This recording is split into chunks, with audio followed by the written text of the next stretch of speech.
Hello there, functions folks. This is the lesson on characteristics of polynomial functions, and we got kind of a strange deal today. The 3-minute review, which hopefully you've tried or we're going to take up in this video momentarily, but I want to explain exactly what's going on. So this video should be a short one, just taking up the 3-minute review and setting up the in-class investigation, which will take quite some time in class. Then after that, there's going to be a summary video, which is part 2 of the characteristics of polynomial functions video, and then the homework. And how you're going to split this up, I'm not quite sure. Probably this you're doing now and will take almost no time at all. In class, you'll get through this investigation. Then you might want to watch the summary video either in class or for homework tomorrow night, which would increase the amount of homework that you have. And probably once you do the in-class investigation, you'll be able to get to the homework as well, but somewhere you'll want to fit that video in. So it will be kind of a strange day or class or a couple of classes, but I'm sure we'll get through it. How are the graphs of this similar? Well, if you couldn't answer that off the top of your head, you probably reach for TI-83 and pound all those in there and have a look and see how they're similar. I want to show you something different than the TI-83, which is a website, and you can actually access this on an iPad.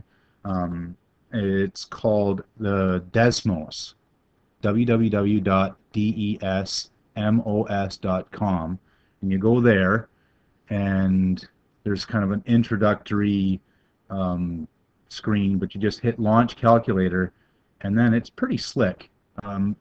Really, there's the screen, and I'm just going to type in my y equals x, and then y equals x, and my exponent is the up arrow, shift 6, or I could have hit this button too if I wanted to have an exponent. That one right there, the a to the exponent b. Exponent 3, and it does it straight off.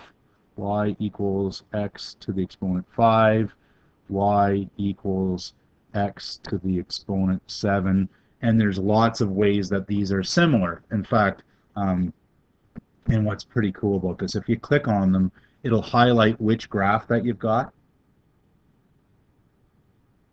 Pretty slick, and you can actually investigate points if you want on them, but I'll let you play around with that as soon as you like. How are these similar? Well, they all start in the third quadrant and end in the first quadrant. They start low and end high. That would be one similarity, wouldn't it? So they start low and end high. And if I wanted to get technical with the math terms, remember starting is x approaches negative infinity, low is y approaching negative infinity, and then ending is x off on the right and y going to positive infinity. Starts low, ends high.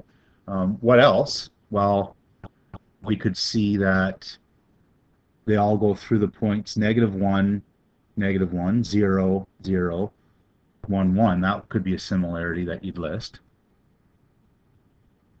They all have these similar points.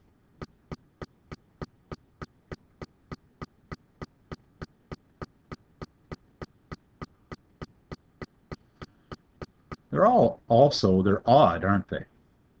I can see that if I flip them in this axis, then flip them in this axis, or if I rotate them, or if I have a point on here and go through the origin, I'll be on a point down there. They're all odd functions. And in fact, you probably noticed before you type them in that all of them are odd exponents. So the little moral to this story is when I have an odd exponent, that all of them are kind of like this x. They start low and end up and high, and they all have odd degree exponents, don't they? And I'll let you fill these ones in, but essentially what we get is all of these ones with the even exponents are kind of like the parabola. They're all U-shaped. Right? They all start high and end high. If I wanted to get technical, that's x approaching negative infinity, y approaches positive infinity, and ending high. And they're all even functions as well. When I flip a parabola in the y-axis, it is symmetric, and so on. I'll let you play with that on Desmos or on the TI-83, but that's how all these are similar. How do the graphs change as the exponent increases? Well, if I go back to the odd ones, well, what happens? And you kind of have to describe this in your own words, but it's kind of like they get steeper. They get more extreme. They get more what I call boxy. You see that? How it's almost like they're starting to go straight up. And if I were to put in something like y equals x to the exponent 99, you see how it's almost a square, right? It's almost square. So I say as the exponent gets higher, the graph gets more, oh, you could say steeper. You want to pick a word that you're going to remember in your own words, but they get steeper, or what Restall likes to call is boxier, which is I don't know, Restall copyright 2014, my word. But you wanted to be able to describe this in your own words, so you remember just they get steeper or more extreme.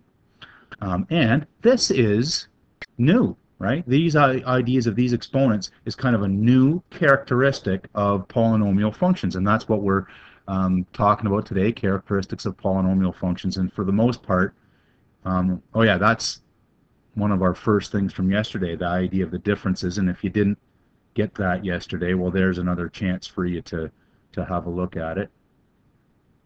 Make sure you got that taken up. And then today in class, you're going to be just going through a textbook investigation, learning about stuff, pounding stuff into graphing calculator or Desmos website, and talking about it with your classmates. And the second part of the video after you do the investigation is that we'll take it up. Make sure you learned what you're supposed to learn, and that'll be the second part of the video. Characteristics of polynomial functions.